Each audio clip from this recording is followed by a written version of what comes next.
Hey guys, I'm Harry from PB Tech, and today we're going to be taking a look at the best smartphones of 2020. Now we've organized them into our top picks for 4 different categories and some runner-up alternatives, so feel free to skip ahead to each of those categories using the chapters featured below. Hey guys, before we get stuck into the video, if you're shopping for a new smartphone, then PB Tech has New Zealand's largest range of smartphones at amazing low prices. So check them out at pbtech.co.nz or pop into one of these sweet stores located near you, and one of our expert team will help you find the smartphone you need. Okay, back to the top picks. First up, we've got the best in compact flagships, and we gave our top pick to the Apple iPhone 12 mini. Now weighing in at only 135 grams, that's about the weight of an actual apple, like the fruit. That's one of the smallest phones that are out on the market right now, and as you can see, I can pretty much fit my fingers all the way around the entire thing. The screen is an OLED panel, which is great because you're getting those true blacks. However, with the screen, I noticed that the notch is still just as big as it is in the larger models, which is a little disappointing as it takes up a little bit more of your screen real estate as it's a smaller screen. So with that notch, though, you're still getting all of the cameras so that you can unlock your phone with your face in the dark. On the back, we've got 2 quality cameras. Not much more to say about that. We'll get into cameras a bit later. So well done to the iPhone 12 mini for taking out that compact flagship top spot. In the runner-up position is its cousin. It's the iPhone SE. Now the iPhone SE stands for Special Edition, but this is the second iteration that they've gone for, and they've both been quite as compact, usually being based off of a previous model. I think the first one was based off of the 5 body, and this one, the SE2, is based off of the 8 body, and that's how they can cut down on those costs, making this one such a great choice because it is very affordable, as they didn't have to create lots of new manufacturing processes just to create a special edition one. So what they've done here though is they've upgraded it with a new processor compared to the 8, and they have also given it a new camera. This is quite a solid choice for those who are going for that quality but affordable. But despite its affordability, keeping it from that top spot, the screen isn't only smaller, it's less resolution and it's dimmer. Plus Apple also doesn't include a charging brick for this. Okay, moving on to our next category, and that is the best photography and videography smartphone for 2020. And our top pick goes to the Huawei P40 Pro Plus.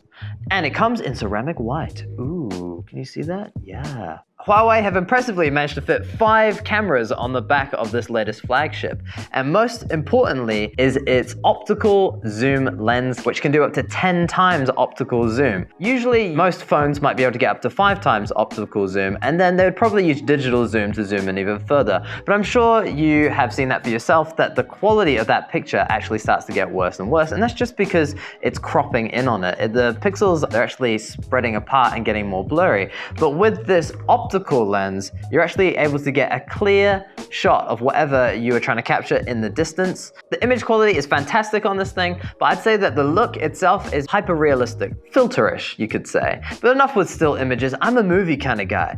And so with this, you can get 4K at 60 frames per second on the back camera and on the front. And the stabilization technology in this device is some of the best I've ever seen. However, I will say that it might not be quite so good for action sports because it does have a bit of an auto smoothing effect, which sort of lets it pan nicely between each shot. So you might not be able to keep up with the action. But you've got to remember, with all new Huawei devices, there is no Google services, which isn't really related to cameras, but it's definitely worth chucking it out there. And our runner-up for the best in photography of smartphones 2020 goes to the iPhone Pro Max, with its impressive and iconic fidget spinning looking lens display. One of these lenses, in fact, is actually far superior to what I found in the Huawei in regards to its picture quality, and that was the wide angle lens. It doesn't beat it out in the zoom lens, however, as it only has a 10 times digital zoom. So the quality is definitely going to be lower in compared to the Huawei's optical lens. It also, in my opinion, has better selfies using that front camera in both day and night. And I'd say that the colors are a lot more natural. Moving on to video, it can film in 4K at 60, both on the front and back, just like the Huawei. But I'd say that the voice recording quality is actually better on this device. Lastly, this device may not be able to brighten up the night quite like the Huawei can, but its stabilization is a lot more smooth, and I'd say just again, a more natural look. Next up, it's the best big phone of 2020, and our top pick went to the Samsung ZFold 2 5G. And we didn't pick this one because of its price. We picked it because of its versatility. It is one of the biggest, most beautiful, vibrant, and bright displays. It is also compactable. You can fold it in half, and that front screen is good enough for some light use to save your battery so that you can use it all day. Now the screen pixels per inch is only 362, which isn't the most densely packed in terms of resolution, but you're gonna be holding it further away from your face once you fold it out. I'd say that the cameras on this thing, it's not really built for that, but they are quality. However, the wide angle lens is grainy, and I don't really know why everybody's just chucking them in there. But I guess because it's a massive flagship, it wants to be up there with the rest of the big boys. Because screens are such an important feature on big phones, it's unsurprising then that another quality screen from Samsung takes our runner-up position. It's the Galaxy Note 20 Ultra. Now, the advantages of this is that it does have a higher resolution with a pixel point per inch at 496. But that's fine because it has a smaller screen than the Z Fold, so you're going to be looking at it a little bit closer. You'll also be up and personal with it because of its included S Pen, which is a nifty little tool that lets you do multiple things like take photos wirelessly, you can write notes down, it'll also help you text by guessing at what letters you're writing, and you can even draw a few penises on your notes if you're getting bored too. It also has better cameras than the Z. I think it is really just the ultimate worker's device. It's kind of disappointing that the charging isn't super fast on this device, but neither is the Z Fold 2, so that wasn't really comparable. There you go, the Note 20 Ultra coming in second place.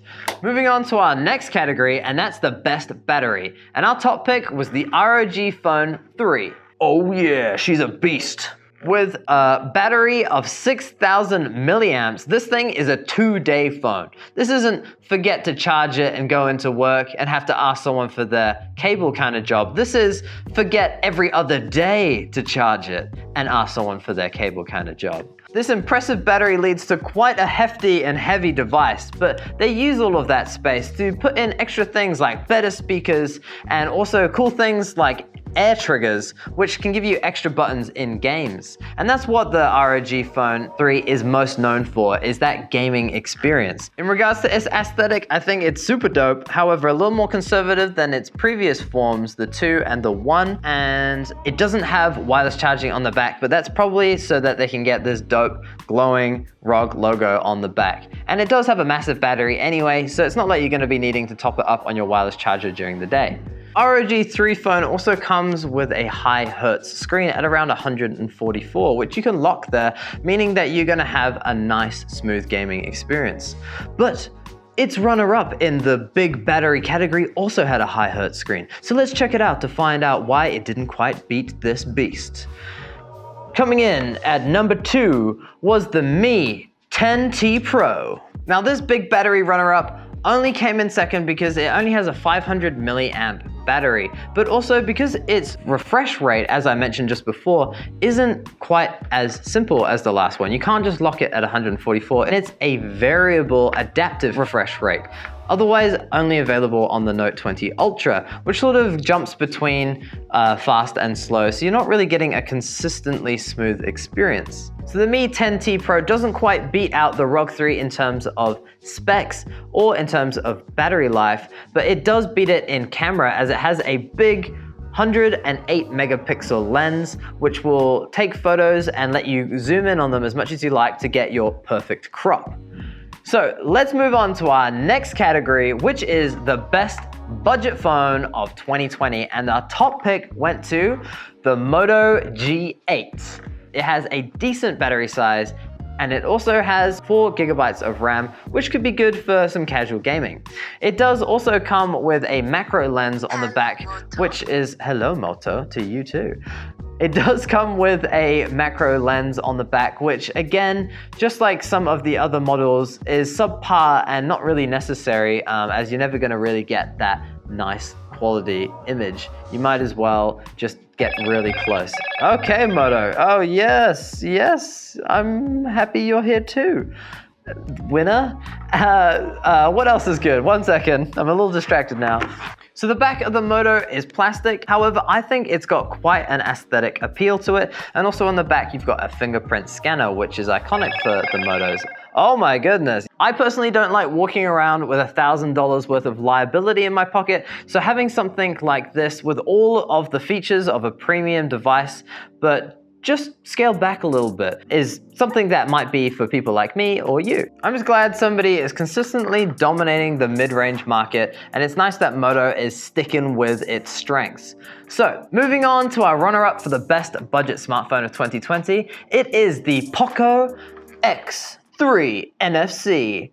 Oh, that was supposed to turn on and be all like, woo, Poco. There you go, Poco. We like this phone because it has a big screen, it's got high hertz, and also has this interesting 5 of clubs versatile cameras on the back. It's got a big battery. The reason though that this one doesn't quite make it to the top spot is because it's scarcity. It's actually really hard to get your hands on one of these because they're just so popular. And because of that reason, we didn't want to give it that top spot because Motorola provides so many great alternatives, and you're definitely going to find a Moto that fits you perfectly, whereas this is hard to find even though it's superior in some ways. But you know what? You know what we can say that it's not superior in is it's quite heavy. And you know, no one wants that lugging around in your back pocket. And that's really it. It's just nitpicking on the fact that it's so hard to get your hands on them. So that was our top lineup for all of the best smartphones of 2020. What did you think about our top picks? What are some of your top picks from 2020? Make sure you like the video, subscribe to the channel, hit the notification bell so you can stay up to date on all of our sweet videos. Catch you guys on all our social channels. See ya!